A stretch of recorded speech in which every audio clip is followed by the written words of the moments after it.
ശരിക്കും പറഞ്ഞാലുണ്ടല്ലോ, ഇപ്പൊ നിങ്ങൾ ഓരോരുത്തരാണെങ്കിലും മമ്മൂക്ക ഇപ്പൊ ചെയ്യുന്ന മൂവീസ് ഒക്കെ ഇപ്പൊ ഒരു 5 years ഒക്കെ ആയിട്ടാണെങ്കിൽ കുറച്ചുകൂടെ മെച്യൂർഡ് ആയിട്ടുള്ള എല്ലാം കുറച്ചുകൂടെ ഏജ് ആയിട്ടുള്ള കഥാപാത്രങ്ങളാണ്. മമ്മൂക്കയ്ക്ക് വരുന്ന നായികമാരാണെങ്കിലും ഇത്തിരി കൂടെയൊക്കെ ഏജ് കൂടുതലുള്ള. അപ്പം എന്തായാലും നിങ്ങളൊക്കെ ആണെങ്കിൽ പോലും പിന്നെ സ്വപ്നം പോലും കരുതില്ല ഞങ്ങൾ മമ്മൂക്കയുടെ നായികയാകും അല്ലെ.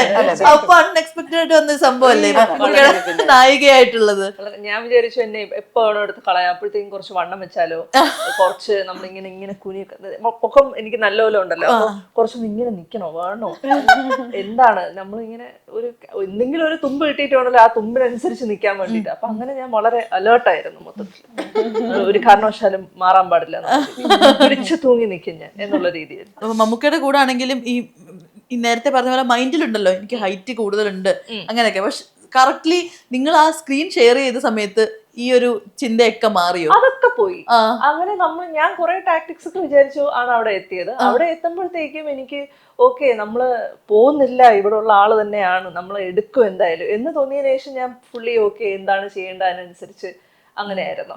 കാര്യം ഞാൻ ഫുള്ളി പ്രിപ്പയർഡ് ആയിരുന്നു. ലാസ്റ്റ് മിനിറ്റ് പോലും നിങ്ങൾക്ക് ഇല്ല കേട്ടോ എന്ന് പറഞ്ഞാലും ഞാൻ മൈൻഡ് എനിക്ക് സമാധാനം, ഞാൻ ഓക്കെ ആയിട്ട് തിരിച്ചു പൊക്കോളും കുഴപ്പമില്ല എന്ന് പറഞ്ഞ് മനസ്സിൽ ഇങ്ങനെ ഞാൻ സമാധാനിപ്പിച്ചൊക്കെയാണ് ഞാൻ അവിടെ ഇരുന്നത്. പിന്നെ ഷൂട്ടൊക്കെ എടുത്തു കഴിഞ്ഞിട്ട് പിന്നെ ഞാൻ ആർക്കും പറഞ്ഞില്ലായിരുന്നു, അഥവാ വന്നാലോ വന്നില്ലെങ്കിലോ എന്നൊക്കെ പറഞ്ഞിട്ട്. അങ്ങനെ ഒരു പേടിയുള്ള കൂട്ടത്തില് അങ്ങനെ അതെ, എല്ലാം വന്നു കഴിഞ്ഞിട്ട് അവസാനം പറഞ്ഞാൽ മതി എന്നുള്ളൊരു. വീട്ടില് പറഞ്ഞിട്ടുണ്ടായോ? വീട്ടില് പറഞ്ഞിരുന്നു, പക്ഷെ അവര് വിശ്വസിച്ചില്ല. അതെന്താണെന്ന് എനിക്ക് മനസ്സിലായി. മമ്മൂക്കയുടെ നായിക എന്റെ വീട്ടിലും ചേച്ചി മമ്മൂക്കയുടെ നായിക കുറെ ഞാൻ മമ്മൂട്ടി കമ്പനിയിൽ നിന്ന്, അതായത് എന്റെ വീട്ടിൽ പോയപ്പോ നമ്മുടെ ഫോണിൽ ഒരു കോണ്ടാക്ട് സേവ് ആണ് മമ്മൂട്ടി കമ്പനി. അപ്പൊ എനിക്ക് സത്യം പറഞ്ഞാൽ എനിക്കെന്നെ കാണുമ്പോ മമ്മൂട്ടി കമ്പനി നമ്മൾ ഒരാളുടെ പേരുടെ കൂടെ മമ്മൂട്ടി കമ്പനി. അപ്പൊ ഒരു തവണ ഞാനിപ്പോ ലാസ്റ്റ് മുമ്പ് വീട്ടിൽ പോയപ്പോ ഇങ്ങനെ സേവ് ചെയ്തത് കണ്ടു. അപ്പം വീട്ടിൽ നിന്ന് ചോദിക്കുക ഇത് ആരുടെ പേരാ മമ്മൂട്ടി കമ്പനി. അതായത് ഇവര് ചിന്തിക്കുന്നത് ഞാനിത് ഷോപ്പ് കാണിക്കാൻ വേണ്ടി എടുത്തു വെച്ചേക്കാം മമ്മൂട്ടി കമ്പനി പറഞ്ഞിട്ട്. അതായത് അച്ഛൻ പുച്ഛം എന്നൊക്കെ പറയില്ലേ, അതുപോലത്തെ കൈൻഡ് ഓഫ് പുച്ഛം.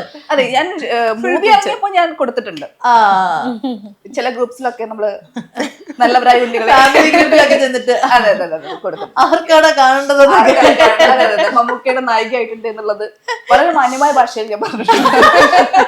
തിയേറ്ററിലൊക്കെ ഇരുന്നിട്ട് കോമ്പിനേഷൻ സീൻ വന്നപ്പോ അപ്പോഴേ ഫോട്ടോ കൊടുത്തിട്ടുണ്ട് ഈ സമയത്താ ഞാനുള്ളത് എന്നൊക്കെ. നമ്മുടെ സ്റ്റാർട്ടിങ് സ്റ്റേജിലൊക്കെ എല്ലാരും പറയല്ലോ പിന്നെ ആക്ടിങ് ഇപ്പൊ മമ്മൂട്ടിയുടെ മോഹൻലാലിന്റെ നായികയായിട്ടല്ലേ കയറാൻ പോണേ എന്നുള്ള ഒരു സാധനം പലരും കേട്ടിട്ടുണ്ടാവും.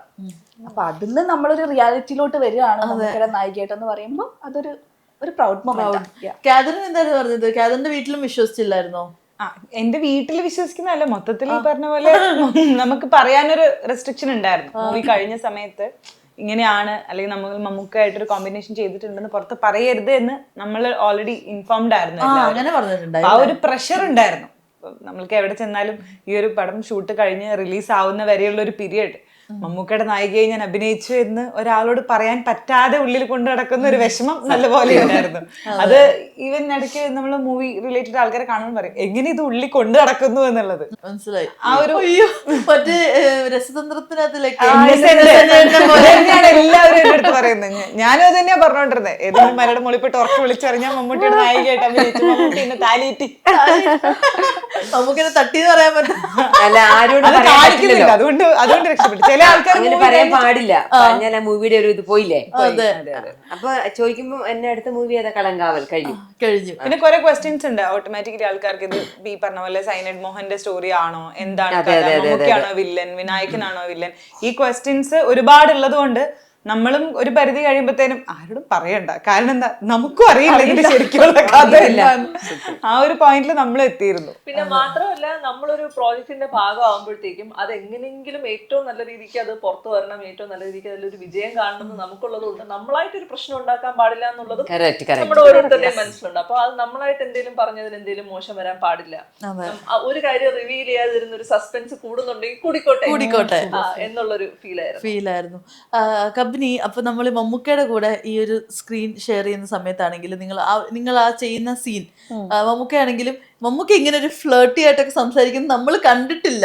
ബട്ട് ഓരോ ആർട്ടിസ്റ്റുകളോടും ഞാൻ പക്ഷെ വിനായകന്റെ വൈഫായിട്ടില്ല അഭിനയിച്ചത്. അതുകൊണ്ട് എനിക്ക് അതുകൊണ്ട് മമ്മൂക്കയുടെ മമ്മൂക്ക ഇങ്ങനെ ഫ്ലേർട്ടി ആയിട്ട് അഭിനയിക്കുന്നത് നമ്മൾ കണ്ടിട്ടില്ല.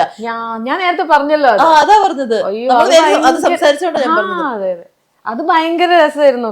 ഫ്ലേർട്ട് ചെയ്യുന്ന മമ്മൂട്ടി എന്ന് പറയുന്നത് നമുക്ക് കേരളത്തിൽ ആർക്കും സങ്കല്പിക്കാൻ പറ്റില്ല. കുട്ടേട്ടൻ മൂവി കണ്ടിട്ടുണ്ടോ? കുട്ടേട്ടൻ മൂവി, ആ മൂവിക്കകത്താണ് മമ്മൂക്ക ശരിക്കും ഒരു അല്ല ഫ്ലേർട്ട് ചെയ്യുന്ന ഒരാൾ. കോട്ടയം കുഞ്ഞച്ചനിലുണ്ടല്ലോ. എന്നാലും ഒരാളല്ലേ ഉള്ളൂ. കുട്ടേട്ടനിൽ ഇതുപോലെ ഇഷ്ടം പോലെ നായികമാരാണല്ലോ. അതൊക്കെ ഒരു കോമഡി ആയിട്ടില്ല നമുക്ക് ഫീൽ ചെയ്തത്. അതെ, പക്ഷെ ഇങ്ങനെ സീരിയസ് ആയിട്ട് മമ്മൂക്ക ഫ്ലേർട്ട്, ഞാൻ ഇവരെല്ലാവരും അത് എക്സ്പീരിയൻസ്, പുറത്തുനിന്ന് ഇത് കണ്ട ആളെന്ന നിലയിൽ നേരിട്ട് കാണാത്ത രീതിയിൽ അത് കാണുമ്പോ എന്താ ഫീൽ ചെയ്തത് ശരിക്കും പറഞ്ഞാല്? എനിക്ക് ഭയങ്കര ഗ്രേറ്റ് ആയി തോന്നി മമ്മൂട്ടിയുടെ ഒരു ഇക്കയുടെ ഒരു അഭിനയം എന്ന് പറയുന്നതുണ്ടല്ലോ, ഭയങ്കര ഗ്രേറ്റ്ഫുൾ ആയി തോന്നി. കാരണം ഒട്ടും വൾഗാരിറ്റി ഇല്ലാത്ത രീതിയിൽ മിനിമലൈസ് ചെയ്ത് ഇങ്ങനെ ഒരു ബാത്റൂമിലേക്കൊക്കെ പോകുന്ന സമയത്ത് ഇങ്ങനെ ആക്കി തന്ന ആവോണ്ടൊക്കെ ഉള്ള ഒരു കളി, ഒരു ഭയങ്കര രോമാഞ്ചം വരിക, കണ്ണൊക്കെ നിറഞ്ഞു പോയി. ഒരുപാട് അവസരങ്ങളുണ്ട് നമുക്ക് കാണുമ്പോ. പിന്നെ ഇതിനകത്ത് എനിക്ക് തോന്നിയ ഒരു കാര്യം, മമ്മൂക്കയ്ക്ക് മാത്രമല്ലേ ശരിക്കും ഫുൾ സ്റ്റോറി അറിയത്തുള്ളൂ. അതർ സൈഡ് മേ ബി ബാക്കിയുള്ള ക്രൂവിനൊക്കെ, അല്ലെങ്കിൽ വിനായകൻ ചേട്ടനും ആർക്കറിയാലോ. ഞങ്ങൾക്കാർക്കും അതിന്റെ എന്റെ സ്റ്റോറി അറിയത്തില്ല. സോ ഞങ്ങളൊക്കെ ഇപ്പൊ ഞാൻ ഉദാഹരണം മരിക്കുന്നു, നമുക്ക് കൊന്നിട്ടല്ലല്ലോ, 2-3 ദിവസം കഴിഞ്ഞിട്ടല്ലേ ഞാൻ പറഞ്ഞത്. അപ്പൊ അദ്ദേഹം ഞങ്ങളുടെ അടുത്ത് സ്വീറ്റ് അല്ലേ, എന്താണ് ടെൻഷൻ ഉണ്ടോ? ഞങ്ങളെല്ലാരും വളരെ ഇഷ്ടത്തോടെയാണ് അദ്ദേഹത്തെ കാണുന്നത്. അപ്പൊ ഞാൻ വിചാരിക്കും എനിക്ക് മാത്രം കാമുകനാണല്ലോ, അദ്ദേഹം വിചാരിക്കുന്നത് അദ്ദേഹത്തിന് മാത്രം കാമുകനാന്നാണ്ടേ. ഞങ്ങളെല്ലാരും അങ്ങനെ സന്തോഷമായിട്ട് ഇരുന്നതാണ്. സിനിമയിൽ കാണുമ്പോഴാണ് ഇതെല്ലാം അങ്ങനെ ഒരു ഇത്ര ഒരു കഥാപാത്രമായിരുന്നു എന്നുള്ളത്, ഈ ഒരു പോയിന്റ് ഓഫ് വ്യൂലല്ല നിങ്ങൾ അഭിനയിച്ചത് എന്നുള്ളത് നമുക്ക് നിങ്ങളെ പോലെ തന്നെ ഈക്വലി സർപ്രൈസ് ആയിരുന്നു ഞങ്ങളും, ഞങ്ങൾ എല്ലാ ആർട്ടിസ്റ്റുകളും. ഞാനത് നമ്മള് അവിടെ നിന്ന് വനിതാ തിയേറ്ററിൽ നിന്ന് ഇറങ്ങിയപ്പോ കണ്ടപ്പോ ഞാൻ പറഞ്ഞില്ലേ ഭയങ്കര സർപ്രൈസ്ഡ് ആയി പോയി ഞങ്ങളെല്ലാരും. അതൊരു നല്ല കാര്യമാണ് ശരിക്കും പറഞ്ഞാല്, സിനിമയുടെ ഏറ്റവും വലിയ കാര്യമായിട്ട് എനിക്ക് തോന്നി. കാരണം നമ്മൾ അറിഞ്ഞു പോകുമ്പോ മമ്മൂക്ക വില്ലനാണെന്ന് നമുക്ക് എല്ലാവർക്കും സിനിമ തുടങ്ങുന്നതിന് ഏകദേശം ഒരു ഐഡിയ ഉണ്ടായിരുന്നു. പക്ഷേ നമുക്ക് മമ്മൂക്ക വില്ലനായിട്ട് വരുന്ന ഒരു കാര്യം, മമ്മൂക്കനെ ഇഷ്ടപ്പെടുന്ന ഫാൻസ് എന്നുള്ള രീതിയിൽ എങ്ങനെ ആൾക്കാർ അക്സെപ്റ്റ് ചെയ്യുന്നു എന്നുള്ള ഒരു തോട്ട് എല്ലാവരുടെ മനസ്സിലുണ്ടായിരുന്നു. സത്യസന്ധമായിട്ട് ഞാൻ പറഞ്ഞിട്ടുണ്ടെങ്കിൽ ഞാൻ ഒരിക്കലും പ്രതീക്ഷിച്ചതല്ല മമ്മൂക്കയ്ക്ക് ഒരാളുടെ കയ്യിൽ നിന്ന് അടി കിട്ടുന്ന ഒരു സീൻ വരുമ്പോ പ്രേക്ഷകർ അത് കൈകൊട്ടി ആഘോഷിക്കും. പക്ഷെ അവിടെ മമ്മൂക്ക എന്നുള്ള ഒരു ആക്ടറിന്റെ എന്താ പറയാ, മമ്മൂക്കയെ നമ്മൾ കാണുന്നില്ല അവിടെ. ഇല്ല, മമ്മൂക്കനെ കാണുന്നില്ല എന്നുള്ളത് മാത്രമല്ല, എന്റെ ആയപ്പോഴത്തേക്കും ആൾക്കാർക്ക് അത്രയും വെറുപ്പായ കഥാപാത്രത്തിനോട്. അല്ലെങ്കിൽ അങ്ങനെ കൈയടി ഉണ്ടാവില്ലല്ലോ. പറഞ്ഞിട്ടുണ്ടായിരുന്നു, ആ രീതിയിൽ പറഞ്ഞിട്ടുണ്ടായിരുന്നു, നിങ്ങൾക്ക് ഈ മൂവി കാണുമ്പോ എന്നെ ഇഷ്ടാവില്ല, ചിലപ്പോ മനസ്സ് കൊണ്ടുപോകാൻ പറ്റില്ല, പക്ഷെ തിയേറ്ററിൽ ഇറങ്ങുമ്പോ ആ കഥാപാത്രത്തെ തിയേറ്ററിൽ വിട്ടിട്ട് പോകാനും നിങ്ങൾക്ക് പറ്റില്ല. പക്ഷെ ആ ഗട്സ് ഭയങ്കര അല്ലേ, ടോപ്പ് വേറെ ഏത് ഇൻഡസ്ട്രിയിൽ ഒരു ടോപ്പ് ഹീറോ അങ്ങനെ ചെയ്യും?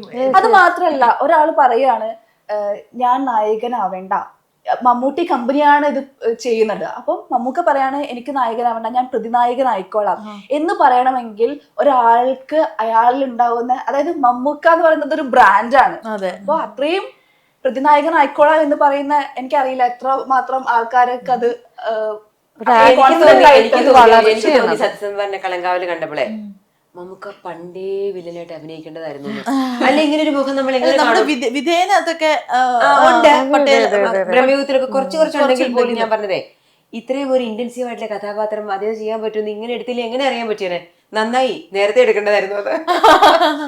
ഞാനത് വിജയൻ സിനിമ ഞാൻ കുഞ്ഞിലെ അച്ഛന്റെ കൂടെ കണ്ടപ്പോഴേ ഞാനൊരാഴ്ച ഭയങ്കര ഹോണ്ട് ചെയ്ത് ഞാൻ കരയുമായിരുന്നു. പിന്നെ മമ്മൂക്കയുടെ സിനിമ വരുമ്പോ ഞാൻ കരയും, എനിക്ക് കണ്ടാന്ന് പറഞ്ഞിട്ട്. എനിക്ക് എന്റെ വിചാരം ഇദ്ദേഹം എങ്ങനെ തന്നെയാണ് ആ സരോജയൊക്കെ എങ്ങനെ പിടിച്ച് കൊല്ലുന്നതും പിന്നെ തൊമ്മി എന്ന് പറഞ്ഞ കഥാപാത്രം വെടിവെക്കുന്നതൊക്കെ ആയിട്ട് ആ ഒരു ഭീകരതയായിരുന്നു. റോഷാക്കിലാണ് ഞാൻ പിന്നെ മമ്മൂക്കനെ പിന്നെ എത്രയോ വർഷത്തിന് ശേഷം കാണുന്നത്. അപ്പോഴും എനിക്ക് ആ ക്യാരക്ടർ ഇങ്ങനെ മനസ്സിൽ ഇങ്ങനെ നിൽക്കുമായിരുന്നു. മമ്മൂക്ക കരയുന്ന ഒരു സീൻ കണ്ട നമുക്ക് കരയുമ്പോ അതൊരു ഫീലാണ്. അമരം സിനിമ അല്ലേ, മക്കളെ കാണിച്ചിരുന്നു ഞാൻ. കാണാൻ ഭയങ്കര മടിയായിരുന്നു അവർക്ക്. പോമ്മ അന്നത്തെ സീനാണെന്നൊക്കെ പറഞ്ഞു, പക്ഷെ കണ്ടിട്ടുണ്ടല്ലോ സാധ്യ സിനിമ ഇപ്പോഴത്തെ കുഞ്ഞുങ്ങൾ വരെ പറഞ്ഞു എന്നുള്ളതാണ്. അതെ,